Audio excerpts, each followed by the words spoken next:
নমস্কার, আপনাদের সঙ্গে রয়েছে আমি সৌমিতা। আপনাদের সবাইকে স্বাগত জানাচ্ছি অ্যাক্সলেপিয়া হেলথ ইউটিউব চ্যানেলে। অ্যাক্সলেপিয়া হেলথ ইউটিউব চ্যানেল মানে আপনারা সবাই জানেন আমরা প্রত্যেক দিন স্বাস্থ্য সংক্রান্ত নানান বিষয় নিয়ে আলোচনা করি। তবে শুধু যে নানান সমস্যা নিয়ে আমরা কথা বলি এমনটা কিন্তু নয়, সেই সঙ্গে সঙ্গে আমাদের সঙ্গে থাকেন শহর কলকাতার প্রখ্যাত চিকিৎসকরা। তারা কিন্তু সমস্যার সমাধানগুলো আপনাদের সামনে তুলে ধরেন। সেই রকমই আমাদের রোজকার জীবনের নানান সমস্যার মধ্যে একটা গুরুত্বপূর্ণ সমস্যা হলো হাড় ক্ষয়ে যাওয়ার সমস্যা বা হাড় সংক্রান্ত নানান সমস্যা। তার কারণ কিন্তু একটা বড় সমস্যা হচ্ছে আমাদের লাইফস্টাইল মডিফিকেশনটা ঠিকঠাক মতো করা হয় না। আর লাইফস্টাইলের সমস্যার জন্য কিভাবে হাড়ের সমস্যা তৈরি হতে পারে বা হাড়ের সমস্যা বেড়ে যাওয়ার জন্য লাইফস্টাইল কিভাবে দায়ী, সেই বিষয়গুলো নিয়ে আমাদের আজকের আলোচনা। আর এই আলোচনায় আমাদের সঙ্গে রয়েছেন শহর কলকাতার প্রখ্যাত অর্থোপেডিক সার্জন ডক্টর অনিন্দ্য কিশোর পাল। নমস্কার স্যার, আপনাকে স্বাগত জানাই অ্যাক্সলেপিয়া হেলথের অনুষ্ঠানে। হ্যাঁ নমস্কার, আমি Anand Kishore Pal, professor and director, ex professor and director SSKM hospital. তো আপনাদের সামনে এসেছি একটা ভীষণ গুরুত্বপূর্ণ সমস্যা নিয়ে, যেটা আমাদের এখন বিভিন্ন রকম রোগের যে কারণ কিন্তু দেখা যাচ্ছে আমাদের জীবনশৈলী অর্থাৎ লাইফস্টাইলের প্রবলেম। এটা কিভাবে এলো সেটা এবং কীভাবে আমাদের সমাজের বিভিন্ন স্তরে ছড়িয়ে পড়লো এবং তার প্রতিকার কি, এটা নিয়ে আমরা আলোচনা করতে চাই। একদমই যে বিষয়টা নিয়ে স্যার কথা বললেন বা আমিও যে বিষয়টা নিয়ে শুরু করলাম, যে লাইফস্টাইল মডিফিকেশন এবং লাইফস্টাইলের সমস্যা কিভাবে হাড়ের ক্ষেত্রে প্রভাব ফেলছে সেই বিষয় নিয়ে আলোচনা করব। স্যার, আপনার কাছে প্রথমেই যে প্রশ্নটা রাখবো, আজকাল তো তরুণ ছেলে মেয়েদের মধ্যেও হাড় সংক্রান্ত নানান সমস্যা দেখা দেয়, অথচ বেশ কয়েক বছর আগে, অন্তত 20-25 বছর আগে বা 10-15 বছর আগেও আমরা এটা বলতাম যে 50 পেরোলে রক্তের জোর কমে। কিন্তু এখন এই সমস্যাটা হঠাৎ করে এত বেড়ে যাওয়ার কারণটা কি? শুধুই কি লাইফস্টাইল সমস্যা? তো এটা ভীষণ ইম্পর্টেন্ট একটা প্রাসঙ্গিক প্রশ্ন।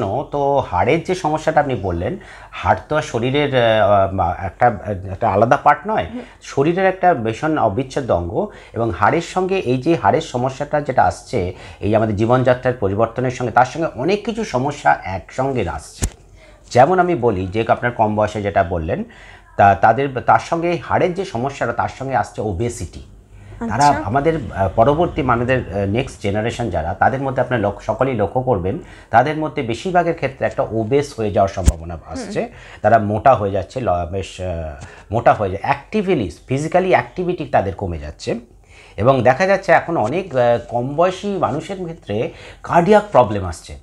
তারা কম বয়স থেকে হার্টের সমস্যায় ভুগছেন, কারো ক্ষেত্রে হার্ট অ্যাটাক হচ্ছে এবং বিভিন্ন রকম সমস্যা তৈরি হচ্ছে। এবার শুধু তাই নয়, এবং তাতে কম বয়স থেকে তাদের ডায়াবেটিস হচ্ছে। ডায়াবেটিসকে এখন বলছে যে ইন্ডিয়াকে বলছে এখন আরা ওয়ার্ল্ডের ডায়াবেটিস ক্যাপিটাল, এমন একটা অবস্থা। তাহলে আমাদের 3টে রোগ আমাদের একদম অলমোস্ট আমাদের লাইকে সারা ওয়ার্ল্ডের মধ্যে ইন্ডিয়া এখন টপে চলে যাচ্ছে। এক হচ্ছে ডায়াবেটিস, 2 নম্বর হচ্ছে হার্টের প্রবলেম, আর 3 নম্বর হচ্ছে হাড়ের প্রবলেম অর্থাৎ অস্থিসন্ধিজনিত প্রবলেম। এবং 3টিরই মূলে সবথেকে ইম্পর্টেন্ট যেটা রয়েছে এই লাইফস্টাইল প্রবলেম। তো আমরা একটা আলোচনা করব কিভাবে এই সমাজের মধ্যে এই লাইফস্টাইলের প্রবলেমটা এলো। তো এই জিনিসগুলো তো আমাদের আগেকার জন্মে অর্থাৎ আমাদের যে বাবা, কাকা, দাদা, দাদু, দিদা, তাদের ক্ষেত্রে তো এরকম ছিল না। তাদের তো এরকম হাঁটু পাল্টাতে হতো না। এখন তো আমাদের ঘরে ঘরে সব হাঁটু পাল্টানোর রোগ আসছে। তো ঘরে ঘরে সব মানুষের দেখা যাচ্ছে কোমরে ব্যথা, ঘাড়ে ব্যথা, এই ধরনের সমস্যা আসছে। তাহলে কিভাবে এটা এলো? তো এই জিনিসটা এবার আমি আলোচনা করি। সেটা হচ্ছে যে আগেকার দিনের মানুষ কিন্তু প্রচুর পরিশ্রম করতেন, তাদের জীবনযাত্রা এত সচ্ছল ছিল না। তাদেরকে অনেকটা হেঁটে হেঁটে অনেকটা গিয়ে তবেই তাকে আইদার বাস বা ট্রেনে উঠতে হতো। তাদের নিজস্ব গাড়ি ছিল না, অর্থাৎ তাদের আর্থিক সচ্ছলতা ছিল না, কিন্তু শারীরিক সক্ষমতা ছিল। কিন্তু এইটা যখন উল্টো হয়ে গেল, এই উল্টো হওয়ার জন্য আমাদের যে পরবর্তী প্রজন্ম, তাদের জীবনযাত্রার সচ্ছলতা এসছে, কিন্তু শারীরিক সক্ষমতাকে তারা কেড়ে নিয়েছে। এটা একটা ইম্পর্টেন্ট। আরও একটা ইম্পর্টেন্ট দেখুন যে আমাদের আগেকার যে প্রজন্ম, আমাদের দাদু, দিদা, কাকা, তারা কিন্তু একটা জয়েন্ট ফ্যামিলিতে থাকতেন। জয়েন্ট ফ্যামিলিতে থাকলে যেটা সুবিধা হতো, তাদের পরিবারতন্ত্র, তাদের পরিবারের একটা ক্ষমতা ছিল যে অমুক পরিবার, ওই পাড়া, ওইটা মানে হচ্ছে ওই পরিবার, এরকম একটা ব্যাপার ছিল। কিন্তু এখন এই সামাজিক সিস্টেমটা এমন একটা হয়ে যাচ্ছে যে ভেঙে ভেঙে ভেঙে ভেঙে নিউক্লিয়ার, আলট্রা নিউক্লিয়ার ফ্যামিলি তৈরি হয়ে যাচ্ছে। যার ফলে কি হচ্ছে, এবং তারা বাবা একটা সংসারে বাবা, মা, ছেলে মেয়ে, এবং এমন একটা জায়গায় আমরা তো যেখানে আছি সেখান থেকে আমরা সেই জিনিসটা অর্থনৈতিক অতটা হয়তো আমাদের এখনও উন্নত হয়নি, কিন্তু অন্যান্য বা আমাদের ভারতের অন্যান্য শহরগুলো যদি আমরা দেখি যারা অর্থনৈতিকভাবে অনেকটাই উন্নত, তাদের জীবনযাত্রার মানটা এতটাই ভালো, এবং ভালো যেমন সেরকম তার দামটাও সেরকমভাবে তাকে চোকাতে হচ্ছে, তাতে হাজব্যান্ড ওয়াইফ তাকে দুজনকে কাজ করতে হচ্ছে। এবং হয়তো দেখা যাচ্ছে যে হাজব্যান্ড এবং ওয়াইফ তাদেরকে সারাদিনের মধ্যে সকালবেলা 1 ঘন্টা দেখা হচ্ছে, আর বিকালবেলা 2-3 ঘন্টা দেখা হচ্ছে রাত্রিবেলা, মাঝখানে আর দেখা হওয়ার সম্ভাবনা নেই, কারণ তাকেও দুজনকে রোজগার করতে হবে, ডাবল ইঞ্জিন কাজ করতে হচ্ছে, তবে সে তার জীবনযাত্রার ডেলি ওয়েজেস সে কারেক্ট করতে পারছে। এইবার যে ছেলে মেয়ে যখন হলো, হয়তো এখন সব জায়গাতে এক ছেলে, আগে ছিল 2, এখন অনেক সময় 2 বা 1 হয়ে যাচ্ছে। তারা এতটাই তাদের কম্পিটিশন, তারা মাধ্যমিকে তারা হয়তো অনেক সময় মাধ্যমিক পাশ করে থেকেই তাদের বিভিন্ন রকম তার স্পেশাল কোচিং, এবং তার এইসব কোচিং তার জন্য তাদের কায়িক পরিশ্রম, তাদের খেলাধুলার মাঠ কমে যাচ্ছে, সময় কমে যাচ্ছে, মাঠ কমে যাচ্ছে, তাদের ঘরে তাদের পড়াশুনোর চাপ বাড়ছে, এবং বিভিন্ন রকম কম্পিটিশান করে তাদের যখন পাচ্ছে তাকে হয়তো বহু দূরে চলে যেতে হচ্ছে। তাহলে একটা ফ্যামিলির বাবা থাকছে একদিকে, মা থাকছে একদিকে, ছেলে যাচ্ছে আরেক জায়গায়, মেয়ে যাচ্ছে আরেক জায়গায়, অথবা ছেলে মেয়ে হয়তো বড় হয়ে চলে যাচ্ছে অনেক দূরে, বাবা মা এক জায়গায়। এবার বাবা মার মধ্যে একজন হয়তো যদি চলে যায়, তাহলে আরেকজন সে একা, তাহলে আলট্রা নিউক্লিয়ার ফ্যামিলি হয়ে যাচ্ছে। তাহলে এই সমস্ত সমস্যা থেকে তাহলে কেউ যদি এবার, তাহলে একটা ইনসিকিউরিটি আসছে, ইনসিকিউরিটি আগে যে সমস্ত একটা মানুষের যে একটা সকলে আমার প্রবলেম হলে আরেকজন দেখবে, সেই জিনিসটা তার থাকছে না। তার ফলে তার জীবনের insecurity, physical insecurity, financial insecurity, সব দিক থেকে আমার যে ইনসিকিউরিটি আসছে, তার নিজস্ব মোটিভেশন কমে যাচ্ছে, এবং সে তার নিজের জন্য উদাসীন হয়ে পড়ছে। এবং আমাদের যে ইয়াং প্রজন্ম, তাদের মধ্যে দেখা যাচ্ছে তারাও এতটা বিজি, বেশিরভাগ তো তারা সবসময় স্ক্রিন টাইম তাদের এতটাই বেড়ে গেছে, সারাক্ষণই সকাল হয়তো 10টায় ঢুকছে, 10টা-11টায় ঢুকছে, 5টা পর্যন্ত কন্টিনিউয়াস বসে কাজ। হয়তো তার এতটাই তার ওয়ার্ক প্রেশার তাকে দিতে হবে, নাহলে সে ডেলি ওয়েজ পারবে না, হয়তো মাঝখানে 1/2 ঘন্টা তার টিফিন। একদম। তাহলে এইগুলো সমস্যার জন্য আমাদের শরীরের যে বিভিন্ন যে অঙ্গ প্রত্যঙ্গগুলি, তাহলে আস্তে আস্তে ধীরে আমাদের সচ্ছলতা যেমন বাড়ছে, সক্ষমতা কমছে, এইটা হচ্ছে বেসিক প্রবলেম। তা এইখান থেকে আমাদের সমস্যাগুলো শুরু। আমাদের যে অস্থিসন্ধিজনিত প্রোগ্রাম, এটা যে একটাই প্রবলেম নয়, এটা কিন্তু আমরা সম্পূর্ণ একসঙ্গে আসছে, একের পর এক সমস্যা তৈরি হচ্ছে। ডাক্তারবাবু যে কথাটা বললেন, সমস্যা হচ্ছে দুটো ক্ষেত্রে। একটা সমস্যা হচ্ছে ফিজিক্যাল মুভমেন্ট, ফিজিক্যাল অ্যাক্টিভিটিটা একদম কমে যাচ্ছে আমার আপনার সবারই কম বেশি, আর সেই সঙ্গে সঙ্গে যে জিনিসটা বাড়তে শুরু করছে সেটা হচ্ছে মেন্টাল প্রেশার। এই দুটো জিনিস আমরা ব্যালেন্স করতে পারছি না দেখেই সমস্যাটা গিয়ে কোথাও হাড়ের সমস্যা ভয়ঙ্কর আকার ধারণ করছে। ডাক্তারবাবু এই যে লাইফস্টাইলের জন্য, এই সমস্যাটার জন্য যে হাড়ের সমস্যা বাড়ছে, সেক্ষেত্রে লাইফস্টাইল যাদের একেবারেই খারাপ, চলতি কথায় যেটা খুব ইরেগুলার লাইফস্টাইল, মানে আনহেলদি লাইফস্টাইল লিড করেন যারা, তাদের ক্ষেত্রে হাড় সংক্রান্ত কি কি সমস্যা হতে পারে? তা আনহেলদি লাইফস্টাইলটা সম্বন্ধে একটু আগে বলে দিই। একটু আমি যেহেতু সন্ধিজনিত স্পেশালিস্ট, আমি অর্থোপেডিক স্পেশালিস্ট, আমি আমার আলোচনাটা এর মধ্যেই সীমাবদ্ধ রাখবো। কিন্তু দেখবেন যে বারে ওইগুলো বারবার এসে যাবে। কেন কি, কেউ যদি এই ধরনের সম্পূর্ণ সোশ্যাল মানে বিভিন্ন রকম এই প্রেশারে থাকে, তারা সারাদিন ধরে এই কাজ করার পরে হয়তো 1/2 ঘন্টা টাইম পেয়েছে, ওর সময় লাঞ্চের সময় তাড়াতাড়ি করে গিয়ে অল্প কিছু হয়তো ফাস্ট ফুড খেয়ে নিল, মাঝে 4-5 বার চা কফি খেয়ে নিল। এই সমস্ত করার ফলে তার শরীরে তো হজম হচ্ছে না, তার যা আপনার কার্বোহাইড্রেট বেশি চলে যাচ্ছে, প্রোটিন কম পড়ছে, এবং তার ফলে সে মোটা হয়ে যাচ্ছে, এবং মোটা হয়ে যাওয়ার জন্য সমস্যাটা, তার প্রেশার বেড়ে যাচ্ছে, ডায়াবেটিস হয়ে যাচ্ছে, এবং সারা শরীরের যে হাড়ের ক্ষমতা কমে যাচ্ছে, মাসল কমে যাচ্ছে, তার পরিশ্রম কমানোর জন্য তার বোনটা অস্টিওপেনিক থেকে আস্তে আস্তে অস্টিওপোরোসিসে পরিবর্তন হচ্ছে। এবং সবথেকে ইম্পর্টেন্ট অস্থিসন্ধিজনিত যে সমস্যাটা হচ্ছে, আমাদের যে কোনো অস্থি, অর্থাৎ যে জয়েন্ট যেটাকে আমরা বলি, যেটা দুটো হাড় মিলে যে ধরনের একটা জয়েন্ট হচ্ছে, যেখানে আমাদের মুভমেন্ট হয়, এই মুভমেন্টই করার জন্য যে জয়েন্টটা দুটো হাড় নিয়ে, দুটো হাড়কে কাছাকাছি এসে যখন একটা জয়েন্ট তৈরি হয়, তার বাইরে একটা ক্যাপসুল থাকে, দুটো হাড়ের মাঝখানে কিন্তু থাকে একটা সুন্দর পর্দা, যেটাকে বলে হায়ালাইন কার্টিলেজ। এই হায়ালাইন কার্টিলেজটা হলো সবথেকে মসৃণ, পৃথিবীর মধ্যে সবথেকে মসৃণ সাবস্টেন্স। এবং একটা মানুষ যে সবথেকে মসৃণ যে জিনিসটা তৈরি করতে পেরেছে আজ পর্যন্ত পৃথিবীতে, সেটা হলো টেফলন। এই টেফলনের থেকে 1000 গুণ মসৃণ হলো এই আর্টিকুলার কার্টিলেজ, হায়ালাইন কার্টিলেজ, যেটা দুটো হাড়ের মাঝখানে রয়েছে। যে কারণে আমার ধরুন হাঁটুর ক্ষেত্রে ধরুন, আপনার কোমরের ক্ষেত্রে ধরুন, যখন আমরা কেউ যদি লাফিয়েও পড়ে, দুটো হাড় যখন এরকম আসে ধাক্কা মারছে, তার কিছু সমস্যা হচ্ছে না। কেন হচ্ছে না? দুটো হাড়ের মাঝখানে ওই হায়ালাইন কার্টিলেজটা থাকার জন্য। এটা এতটাই মসৃণ এবং এটা শক অ্যাবজর্ব করে নিচ্ছে। যেন আমরা বিভিন্ন জায়গায় সিনেমা হলে দেখি, তারা লাফিয়ে পড়ছে, হিরো লাফিয়ে পড়ছে, ভিলেন লাফিয়ে পড়ছে, কিন্তু তার কিছুই হচ্ছে না। এই কারণে আমাদের নেচার দিয়েছে আর্টিকুলার কার্টিলেজ। কিন্তু এই আনহেলদি লাইফস্টাইল, কার বা ওবেসিটি, কার যদি যারা নর্মাল মানুষের ওয়েট থাকার কথা 60 থেকে 70 কেজি, কিন্তু তার দেখা গেছে ওবেসিটি হয়ে যাচ্ছে, তাদের একজনের হাই ওয়েট হয়ে যাচ্ছে প্রায় 90 কেজি, 100 কেজি, 120 কেজি। তাহলে তার হাড়ের তো একটা বহন করার ক্যাপাসিটি থাকবে, সেই ক্যাপাসিটি তো এক্সিড করে যাচ্ছে। প্লাস হচ্ছে যে ওই যে বললাম যে লাইফস্টাইল প্রবলেম, স্মোকিং, অ্যালকোহল, তার স্ট্রেসটা এতটা বেশি, সে ওই ধূমপান করে, অ্যালকোহলকে তার স্ট্রেস কমানোর চেষ্টা করছে। এবং তারপরে সমস্যাটা কী হচ্ছে, এই শরীরের মধ্যে রক্ত চলাচল কমে যাচ্ছে এবং ওই আর্টিকুলার কার্টিলেজ আস্তে আস্তে ক্ষয়ে যাচ্ছে, যেটাকে সাধারণ ভাষায় আমাদের বলে যে হাঁটু ক্ষয়ে গেছে। এবং হাঁটু ক্ষয়ে যাওয়ার দরুন এই একবার যদি পুরোটা ক্ষয়ে যায়, তখন কিন্তু এই জয়েন্ট রিপ্লেসমেন্ট, অর্থাৎ নি রিপ্লেসমেন্ট বা হিপ রিপ্লেসমেন্ট ছাড়া আর কোনো ওষুধ থাকে না।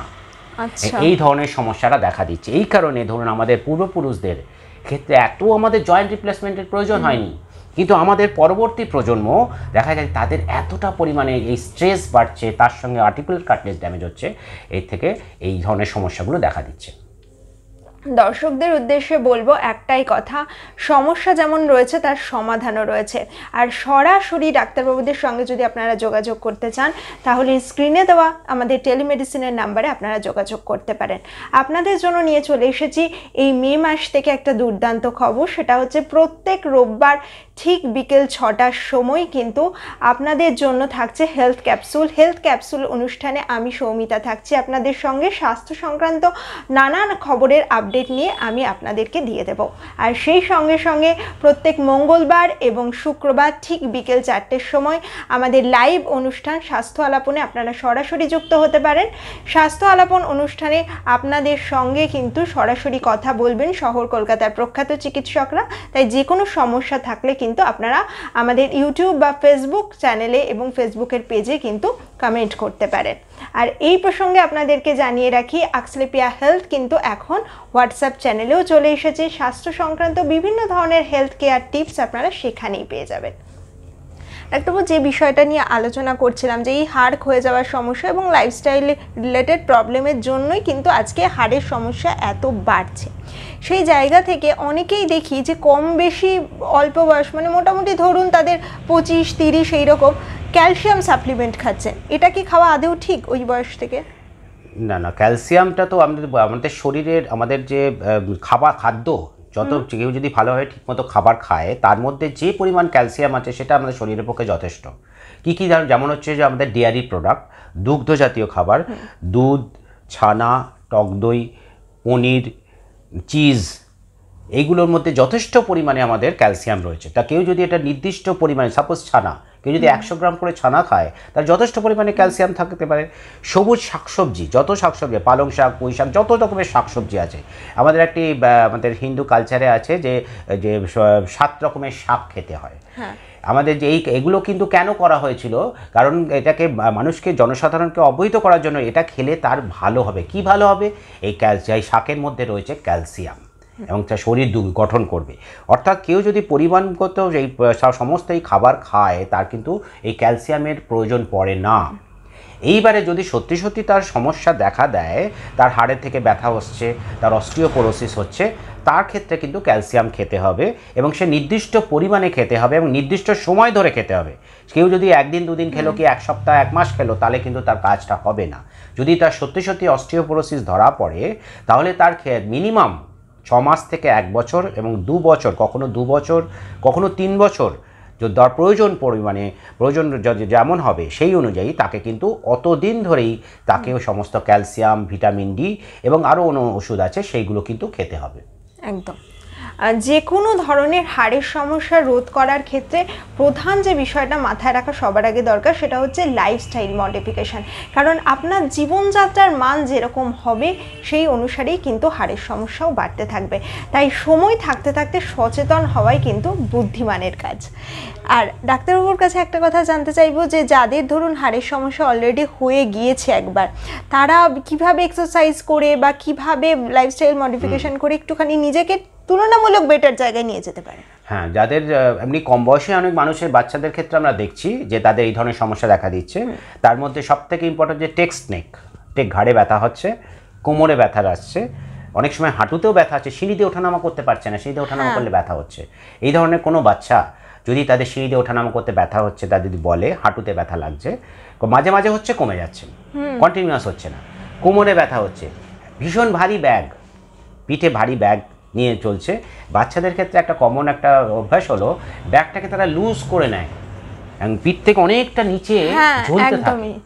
তাতে সমস্যা কি হচ্ছে, পিঠের পিছনে যদি বেশি ঝোলে, তার যত নিচে নামবে ব্যাগটা, ওজনটা নিয়ে ব্যাগটা যত নিচে নামবে, সে তাহলে কি পিঠের পিছন দিকে পড়ে যাওয়ার সম্ভাবনা রয়েছে। তাহলে সে কীভাবে ওটাকে ব্যালেন্স করবে, সামনে ঝুঁকে যাবে, সামনে ঝুঁকে গিয়ে পিঠটাকে ব্যালেন্স করে করে চলবে, এরমভাবে চলবে। তাহলে তার সামনের দিকে যদি ঝুঁকে চলে, তাহলে আমাদের যে শীত দ্বারাটা তার সামনের দিকের মাসল এবং পিঠের পিছন দিকের মাসল, এই দুটো মাসল যদি সমানভাবে কাজ করে, তাহলে পরে যেমন ল্যাম্পপোস্টে যেমন দুটো তার থাকে, দুটো তার সমানভাবে টান থাকলে সেই ল্যাম্পপোস্টটা সোজা থাকে।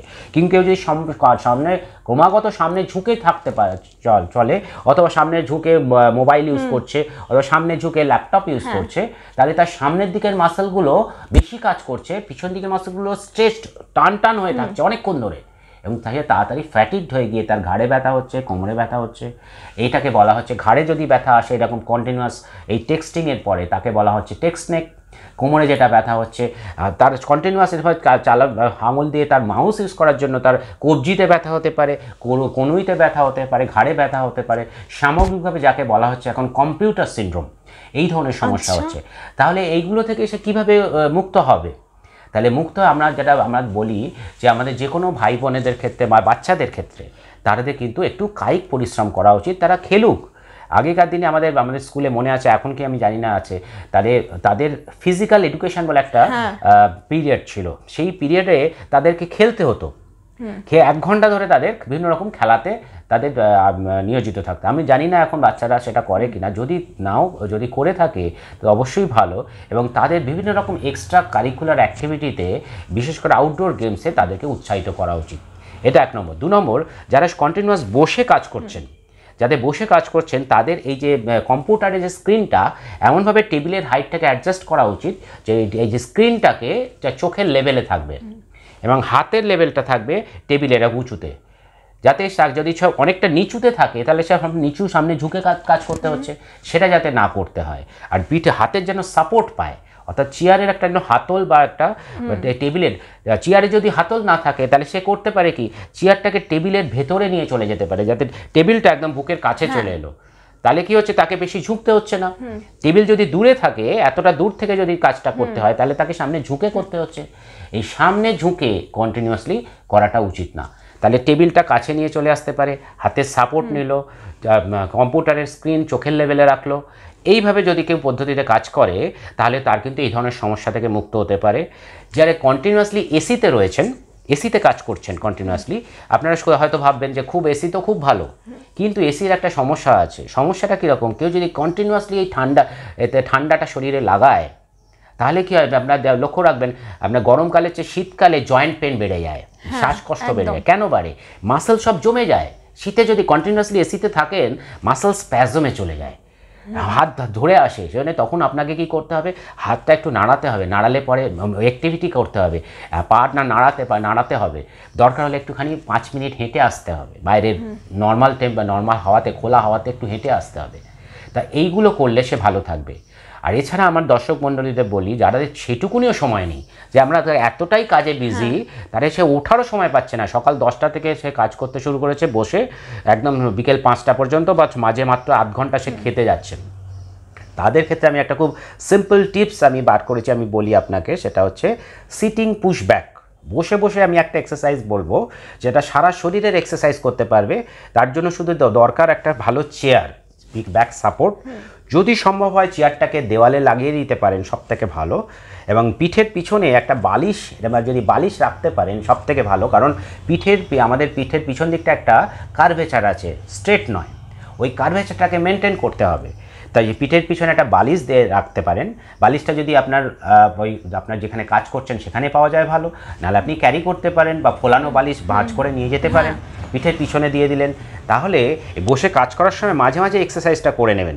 এই কোমরে হাত দিয়ে এই দুটো কনুইকে চেয়ারের ধারটাকে চাপলেন, পিঠ দিয়ে চেয়ারটাকে চাপলেন, আর পা দিয়ে দেওয়ালটাকে চাপলেন। আর যদি সম্ভব হয় দেওয়াল থাকে পিছনে, তাহলে মাথাটাকেও চাপলেন। তাহলে এরকম চেপে 1 2 3 4 করে যদি 20 গড়েন ছেড়ে দেন, তাহলে দেখুন আপনার ঘাড়ের মাসল, পিঠের মাসল, কাঁধের মাসল, কোমরের মাসল, থাইয়ের মাসল এবং পায়ের মাসল একসঙ্গে কাজ হয়ে গেল। এবার চেপে আপনি নিঃশ্বাস প্রশ্বাস স্বাভাবিক রেখে 1 থেকে 10 গুনলেন, করে ছেড়ে দিলেন, আবার 10 গুনলেন, ছেড়ে দিলেন, 10 গুনলেন, ছেড়ে দিলেন, 5 বার থেকে 10 বার, কিন্তু প্রতি ঘন্টায় প্র্যাকটিস করতে হবে। এটা যদি কেউ, ইভেন আপনি যদি বলেন না আমার গাড়িতে যেতে, আমার অনেকক্ষণ 3 ঘন্টা ধরে গাড়িতে জার্নি করতে হয়, আপনি গাড়িতে বসেও করতে পারেন। যদি আপনার পাশে প্যাসেঞ্জার থাকে, আপনি হাতটা ওইখানে না রেখে আপনি শুধু পিছনে চাপলেও হবে। মাথা পিঠ পেছন দিকে চাপা, কোমর দিয়ে চাপা, এবং চাপলে পরে কোমরটা আপনার উঠে যাবে, সেই কারণে বালিশটা দেওয়া দরকার। বালিশটাকে চাপবেন আর পা দিয়ে মেঝেটা চাপবেন। এটা চাপলে পরে আপনার সারা শরীর একসঙ্গে কাজ হয়ে গেল। এছাড়া আরও কিছু ব্যায়াম করতে পারেন, পেটের ব্যায়াম করতে পারেন, আপনি প্রাণায়াম করতে পারেন। মাঝে মাঝে বসে পেটটাকে ভেতরে ঢোকালেন, কিছুক্ষণ ধরে ছেড়ে দিলেন, কিছুক্ষণ ধরে ছেড়ে দিলেন। দ্রুত করতে পারেন। পায়ের ব্যায়াম করতে পারেন, পাটা একভাবে রেখে দিলে পা ধরে যায়। পায়ের মধ্যে দেখবেন অনেক হচ্ছে পা বেশিক্ষণ ঝুলে রাখলে পা ফুলে যাচ্ছে, কারণ পা তো কাজ করছে না, পা তো নিচের দিকে আছে, মাসলটা পাম্প করে জলটাকে তুলতে পারছে না। তাহলে পায়ের আঙুলগুলোকে মেঝেতে চেপে জোরে এরকম টানবেন, পাটাকে এরকম মেঝেটা ঘষে ঘষে এদিক ওদিক করবেন। এই যে ব্যায়ামটা, এটা যারা দূরপাল্লার যারা এয়ার জার্নি করে তাদের দেখবে যে ইনস্ট্রাকশানে লেখা থাকে, এবং এইটা যদি কেউ বসে বসে যে কোনো জায়গায় করতে পারেন, তাহলে কিন্তু আপনি সারা শরীরটাকে আপনি অ্যাক্টিভিটি রাখলে ব্যথা হতে মুক্তি পাবেন। একদম। ডাক্তারবাবু বেশ কয়েকটা খুব সহজ এবং সাধারণ এক্সারসাইজের টিপস দিলেন। আপনারা সবসময়, স্পেশালি যারা ওয়ার্কার রয়েছেন তাদের প্রত্যেককে বলবো অফিসেও কিন্তু চেষ্টা করুন এই ধরনের খুব সহজ টিপসগুলোকে মেনে চলার। নিজেরাও ভালো থাকুন, আশপাশের বন্ধু বান্ধব আত্মীয় স্বজন সবার সঙ্গে এই ধরনের টিপস শেয়ার করুন, ভিডিও শেয়ার করুন। সবাই যাতে ভালো থাকে, সুস্থ থাকে, সেই কামনাই করব। আপনাদের সকলকে অসংখ্য ধন্যবাদ। আক্সলেপিয়ার দর্শকরা প্রত্যেকে ভালো থাকুন, সুস্থ থাকুন আর দেখতে থাকুন আক্সলেপিয়া হেলথ। নমস্কার। আক্সলেপিয়া হেলথে রয়েছেন নানা ক্ষেত্রের বিশেষজ্ঞ ডাক্তার, যারা আপনার সমস্ত চিকিৎসা ঘটিত সমস্যার সমাধান করে দেবেন অনলাইন। মাত্র কয়েকটি ক্লিকে বুক করে ফেলুন ডাক্তারের অ্যাপয়েন্টমেন্ট। ডাউনলোড করুন আক্সলেপিয়া হেলথ। ভালো থেকো।